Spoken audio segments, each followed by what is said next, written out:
Imagina só, treinar a vida inteira para uma maratona. Anos, sabe? Controlando cada refeição, cada gota de suor no asfalto em madrugadas super geladas. É um sacrifício absurdo. Exato. E aí, de repente, no auge da sua forma física, alguém vira e te diz que dá pra, tipo, comprar 1 ou 2 minutos de vantagem, Nossa, esse é o sonho de qualquer corredor. né? Mas sem mais treino, sem nenhuma dieta nova, só trocando o tênis que tá no seu pé. Parece até, sei lá, um roteiro de ficção científica esportiva, mas é a realidade que simplesmente virou o mundo do atletismo de cabeça pra baixo. Totalmente. E o que torna essa nossa exploração de hoje tão crucial para quem acompanha o esporte é justamente entender o tamanho, a magnitude dessa mudança. Com certeza, porque a nossa missão nesse mergulho de hoje é explorar essa revolução tecnológica, né? A gente vai analisar um artigo fascinante sobre um maratonista galês e candidato olímpico, o Dewi Griffiths. Um caso perfeito para ilustrar isso tudo. E a gente quer desvendar como que uma combinação de espumas ultraleves e placas de carbono forçou a reescrita das regras do esporte. Onde termina a evolução e onde começa a vantagem injusta.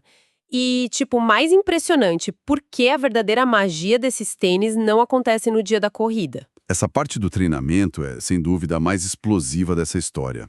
Porque a história do atletismo, se a gente parar para pensar, é construída sobre uma premissa muito analógica. Aquela coisa de o corpo humano puro contra o cronômetro. Exatamente isso, é o corpo e o relógio.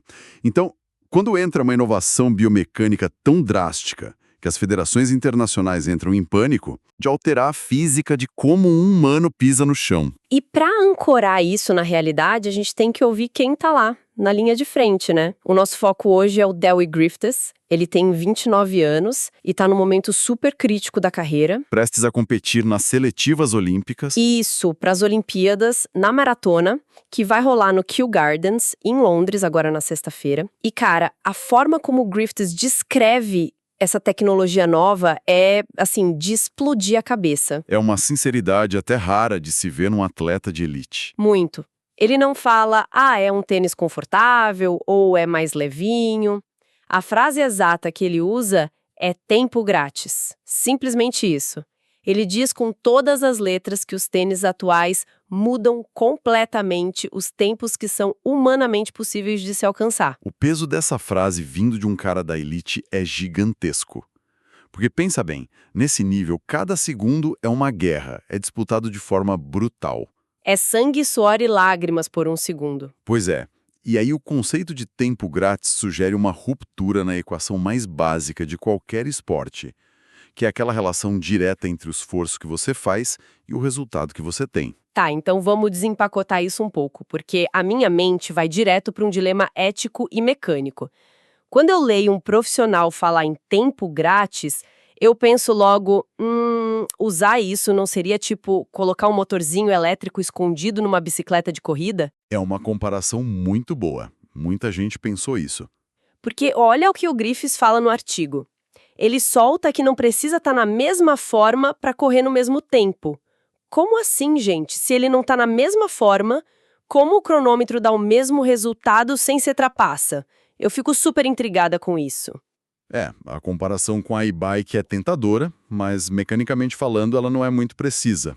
E a física explica bem o porquê. Lá vem a ciência. Conta aí. Olha, um motor elétrico adiciona energia ativa no sistema. Ele cria uma força que o corpo do ciclista não gerou, certo? Certo, ele empurra a bicicleta para você. Exato.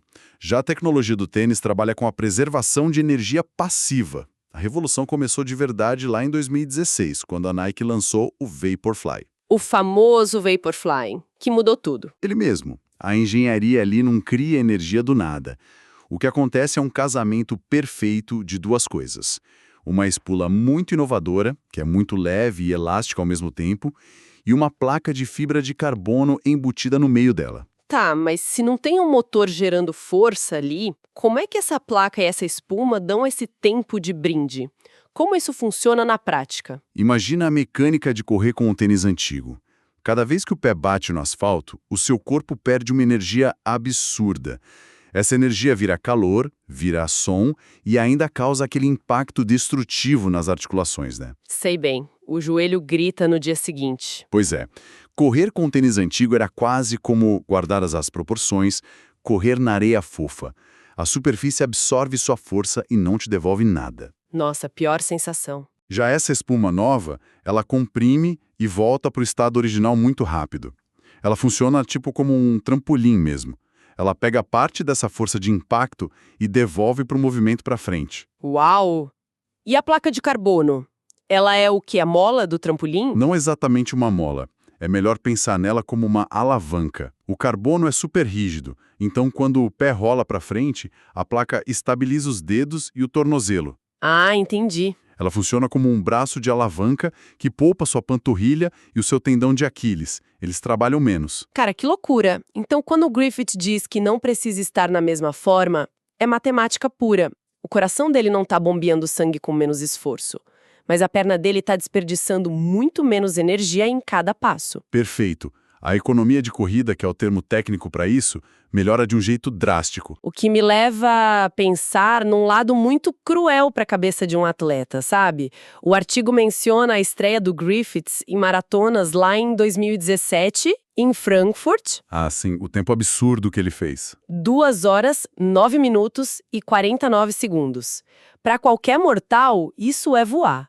Mas ele confessa que até o fim da vida, ele vai ficar encucado, pensando, e se eu tivesse com esse tênis novo lá em Frankfurt? Qual seria o meu tempo? É como se a tecnologia botasse um asterisco invisível no passado de todo mundo. É uma verdadeira crise de identidade esportiva. Pensa, o atleta vive para descobrir o seu limite absoluto. Quando o equipamento muda o jogo desse jeito, a régua simplesmente quebra. Não tem mais como comparar. Exato. O tempo dele de 2 horas e 9 foi numa era biomecânica totalmente diferente.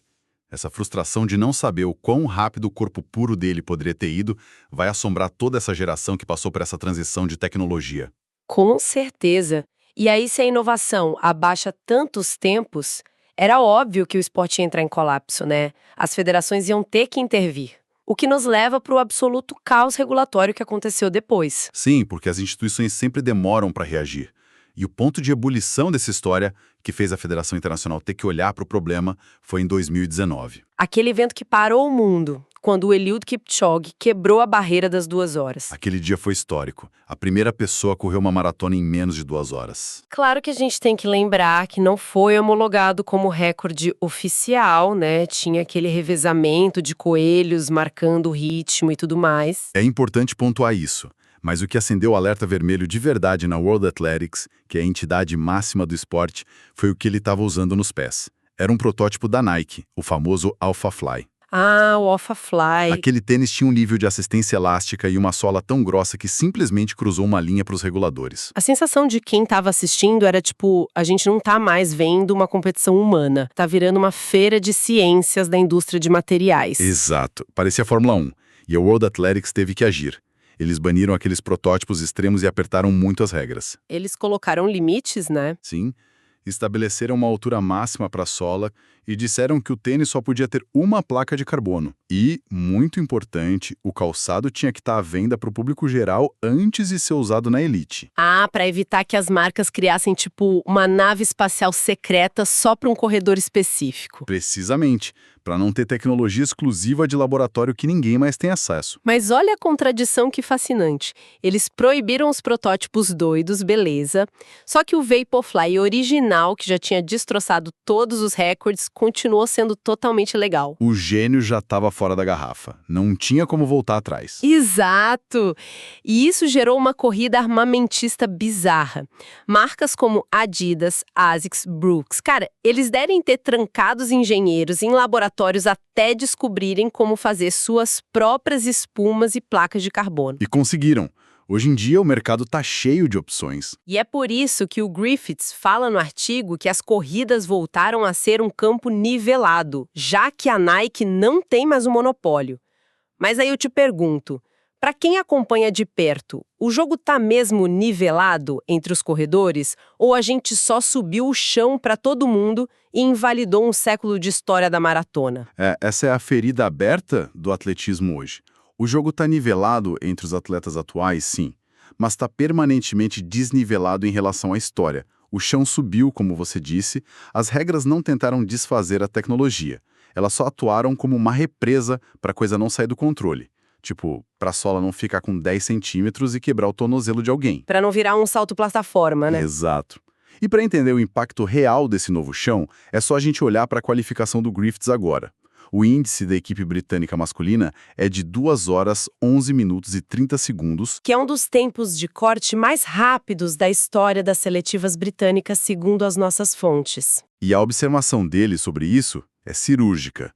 Ele fala que os tênis fazem um cara de 2 horas e 12, ou 13, correr para 2 horas e 11. Ou seja, a tecnologia transforma um atleta excelente, de nível nacional, num atleta de padrão olímpico, só pelo equipamento. Puramente pela eficiência do material.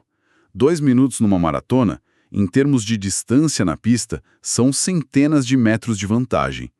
É uma eternidade no esporte de alto rendimento. É bizarro, mas e aqui é onde o nosso mergulho dá uma guinada que me deixou maravilhada. Toda essa nossa conversa até agora, as regras, a sola, os minutos no dia da prova, tudo isso é sobre o dia do evento, a TV ligada, a torcida.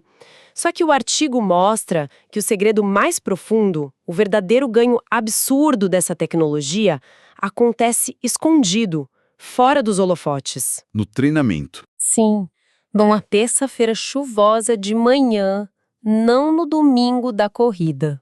Essa é, de longe, a mudança de paradigma menos entendida pelo público geral e a que mais choca os fisiologistas. O Griffiths, na época da entrevista, nem tinha corrido uma maratona inteira com os novos tênis ainda, mas já relatava uma revolução na rotina dele. Ele chama de faca de dois gumes, mas mais pro lado bom, né? Isso. O impacto monstruoso está na recuperação muscular. Deixa eu ver se eu entendi a matemática do corpo humano nisso. A gente pensa que o tênis empurra o cara para frente, mas o que a gente está vendo é que a absorção dessa espuma super macia impede que o corpo seja destruído durante o mês inteiro de treino. É exatamente isso. Vamos imaginar a vida de um maratonista de elite. Eles correm, sei lá, 160, 200 quilômetros por semana. Só de pensar já me dá cansaço.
Sim, numa terça-feira chuvosa de manhã, não no domingo da corrida. Essa é, de longe, a mudança de paradigma menos entendida pelo público geral, e a que mais choca os fisiologistas. O Griffiths, na época da entrevista, nem tinha corrido uma maratona inteira com os novos tênis ainda, mas já relatava uma revolução na rotina dele. Ele chama de faca de dois gumes, mas mais pro lado bom, né? Isso. O impacto monstruoso está na recuperação muscular. Deixa eu ver se eu entendi a matemática do corpo humano nisso. A gente pensa que o tênis empurra o cara para frente, mas o que a gente está vendo é que a absorção dessa espuma super macia impede que o corpo seja destruído durante o mês inteiro de treino. É exatamente isso. Vamos imaginar a vida de um maratonista de elite. Eles correm, sei lá, 160, 200 quilômetros por semana. Só de pensar já me dá cansaço. É uma carga brutal. Cada passo na rua gera microlesões, no músculo, no tendão, no osso. É o que a gente chama de carga excêntrica. Antes do super tênis, se o cara fizesse um treino longo e exaustivo na terça, as pernas ficavam moídas. Ele ia precisar de dias correndo levinho para poder fazer outro treino intenso. Então, no fundo, o limite do ser humano não era nem o pulmão, mas o osso e o músculo não aguentarem tanta porrada. Matou a charada. Com essas novas espumas Pebax, a absorção do choque é tão grande que a destruição das fibras musculares despenca. O atleta faz o treino brutal na terça e na quarta ele acorda com as pernas surpreendentemente inteiras. O que significa que ele já pode fazer outro treino pesado na quinta. Sim, e ao longo de 4 meses se preparando para uma maratona, o acúmulo desses dias extras de treino em alta intensidade gera um resultado astronômico. É tipo matemática financeira. É como ganhar juros compostos sobre o seu condicionamento físico. Cara, isso muda absolutamente tudo. A quebra de recordes mundiais não é só pela mola no dia da prova. É porque o cara chega na largada tendo treinado muito mais forte, por meses a fio, sem se machucar. Sem se quebrar no meio do caminho. E isso se reflete no dia da prova num conceito que todo corredor tem pânico. O Griffiths fala sobre o momento de quebrar na prova. O famigerado muro da maratona. O muro. Para quem está ouvindo e não é do mundo da corrida, bater no muro é aquele ponto de exaustão extrema. É quando o estoque de glicogênio zera, o cérebro entra em modo sobrevivência e a sua perna parece pesar 1 tonelada. A biologia sempre ditou que esse muro chega ali pela milha 20. O famoso quilômetro 32. Isso. Mas o Griffiths diz que os tênis simplesmente arrastaram essa fronteira da dor mais para frente. Como a eficiência do movimento é maior, o corpo queima o combustível um pouquinho mais devagar. O desgaste do músculo também é menor. Resultado, as reservas de energia duram mais tempo. O tanque demora mais para esvaziar? Exato. O Griffiths nota que, em vez de bater nesse muro fisiológico implacável na milha 20, o atleta de hoje empurra esse muro lá para a milha 22 ou 23. Gente, e só para traduzir isso, parece bobagem no papel, né? São só umas 3 milhas a mais, uns 4, 5 quilômetros. Mas quem corre sabe. Correr 3 milhas com o corpo completamente em colapso, implorando para parar, é uma tortura que não dá para descrever. É o inferno na Terra. Zumbi. O tênis não tira a dor da maratona. Continua sendo um teste sádico. Mas o que a engenharia fez foi comprimir essa janela de sofrimento extremo. Jogou o muro bem mais perto da linha de chegada. É uma leitura perfeita de como o corpo lida com a dor. O calçado literalmente reconfigura como a sua energia é gerenciada ao longo da prova inteira. Muda a experiência de sobreviver aos 42 quilômetros. É impressionante, mas olha, com toda essa nossa empolgação falando de carbono, Pebax, física, juros compostos de treino, é muito fácil a gente cair na ilusão de que a máquina superou o ser humano. E não é bem assim, né?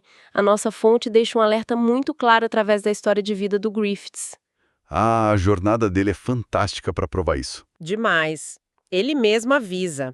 Tênis nenhum no mundo compensa a falta de treino. Toda essa placa de carbono é lixo se o seu motor biológico tiver pifado. E a história recente dele é a prova de que a biologia ainda é a dona do jogo. O contraste entre a tecnologia perfeita do calçado e a fragilidade do nosso corpo é a essência dessa narrativa toda. No fim das contas, a tecnologia é um multiplicador matemático. Se a sua base física é 0 e você multiplica isso pelo tênis mais tecnológico do planeta, 0 vezes qualquer coisa é 0. Exatamente. E para ele, em 2019, o corpo chegou muito, muito perto desse zero. O artigo detalha essa fase bem sombria. Bem na época que o Kipchoge estava quebrando a barreira das 2 horas e o mundo só falava de tênis mágico, o Griffith estava lidando com uma crise assustadora. Ele pegou uma doença misteriosa, e não era tipo um resfriado forte ou uma tendinite. Foi algo sistêmico. Sim, a fadiga era tão pesada, tão profunda, que um cara acostumado a correr centenas de quilômetros, de repente, não conseguia nem andar a curtas distâncias sem se arrastar. Demorou tanto tempo que ele admite que duvidou se um dia voltaria a ter uma vida normal. Quem dirá competir numa Olimpíada? Para um atleta profissional, o corpo é a ferramenta de trabalho, né? É afinado milimetricamente. Quando rola uma falha misteriosa assim, é o pior pesadelo possível. De que adianta o tênis com retorno de energia se você não tem energia nem para ir até a padaria? Pois é. E a ironia da vida do Griffith é que a salvação da carreira dele não veio de um centro de alta performance. Veio de um evento que paralisou o planeta inteiro. A pandemia de coronavírus. Exato. O mundo parou, as corridas foram canceladas, as Olimpíadas de Tóquio foram adiadas e esse caos global deu para ele a única coisa que dinheiro nenhum compra: tempo. Tempo para se curar sem a pressão de ter que competir no mês seguinte e tempo para reconstruir o corpo do zero absoluto. E o lugar onde ele fez isso é quase poético. O contraste é maravilhoso. Ele não foi para uma tenda de oxigênio no Quênia. O renascimento dele rolou na fazenda da família em Carmarthenshire, no interior do país de Gales. Nossa, e o artigo fala que ele teve a rotina de treinos mais consistente de anos, correndo no meio do mato, onde a única coisa que atrapalhava o ritmo dele era, sei lá, uma ovelha atravessando a rua. É sensacional. Treinando pesado no meio das vacas e das ovelhas. Eu confesso que essa é a minha imagem mental preferida dessa nossa análise. Uma imagem super crua, analógica. Um cara exausto, treinando na lama da fazenda galega, com ovelhas em volta, calçando nos pés o ápice do designer aeroespacial de polímeros do século XXI. É muito doido. É o choque de dois mundos. E a logística da vida dele é tão normal, tão pé no chão, que chega a ser engraçado. Para viajar para seletivas em Londres, ele teve que pedir uma espécie de folga para a família, bem no meio da temporada de nascimento dos cordeiros, que é a época mais caótica na fazenda. Imagina a cena. E ele até brinca que a recuperação ativa dele, logo depois de correr uma maratona brutal tentando ir para a Olimpíada, vai ser voltar para a fazenda e pegar no batente no trabalho braçal para ajudar a família. Isso humaniza demais a história. Mostra que por trás das telas da TV e das polêmicas de carbono e laboratório, existem seres humanos resilientes tentando equilibrar uma vida comum com um objetivo monumental. O que faz o Griffith superar a doença, desviar de ovelha na lama e ir correr na sexta-feira, não é o carbono do tênis. É o sonho de infância dele, né? É o sonho de ser um atleta olímpico. E como ele mesmo diz, com muita maturidade até, não importa o que aconteça nos Jogos do Japão no futuro. Se ele conseguir a vaga, o título de atleta olímpico ninguém nunca vai poder tirar dele. Fica para sempre. Mas a montanha que ele tem que subir na sexta para conseguir esse título é gigante. Como a gente falou, não basta só fazer o tempo insano de 2 horas, 11 minutos e 30 segundos. Ele tem que ficar entre os 2 primeiros colocados gerais para garantir a vaga. Porque um escocês, o Callum Hawkins, já está selecionado e já ocupou uma das vagas. Isso. A margem de erro lá no Kew Gardens para ele é literalmente 0. É a hora da verdade. É quando a biologia rústica da fazenda e a tecnologia fina do laboratório têm que se encontrar em perfeita harmonia. O tênis pode até dar os 2 minutos de tempo grátis, mas é o pulmão galês dele que vai ter que entregar as outras 2 horas e 9 minutos de esforço puro. E isso amarra com perfeição o nosso mergulho de hoje. Essa revolução do super tênis, no fim das contas, é muito mais que um truque de marketing. A gente viu as alavancas de carbono, a espuma Pebax reescrevendo a física, a gente entendeu a tentativa da World Athletics de segurar as pontas das regras. E a gente desvendou aquele ganho invisível de recuperação nos treinos que empurra o muro de dor do quilômetro 32 para o 35, 37. Sim, e principalmente, vimos pela jornada incrível do Dale e Griffithson lá na fazenda em Carmarthenshire que o espírito humano e a biologia continuam sendo o motor que faz qualquer tecnologia funcionar. O atletismo moderno encontrou um novo equilíbrio. Os 42 quilômetros ainda estão lá, a distância é a mesma. Mas as variáveis que compõem o caminho, sejam biológicas ou mecânicas, mudaram e não tem mais volta. Sem dúvida. E para encerrar nossa exploração, eu quero deixar uma reflexão para nossa audiência, algo para ficar pensando depois. A gente discutiu muito sobre atrasar o limite do corpo, empurrando o muro para a milha 23. Mas olha só, se a engenharia continuar avançando nesse ritmo absurdo nas próximas décadas, inventando espumas ainda mais malucas e estruturas diferentes, vai chegar um ponto em que a gente não vai mais quebrar recordes biológicos e sim quebrar apenas recordes de design. É uma pergunta pesada. Né? Pensem nisso. Será que no futuro o atletismo vai ter que ser dividido em duas categorias?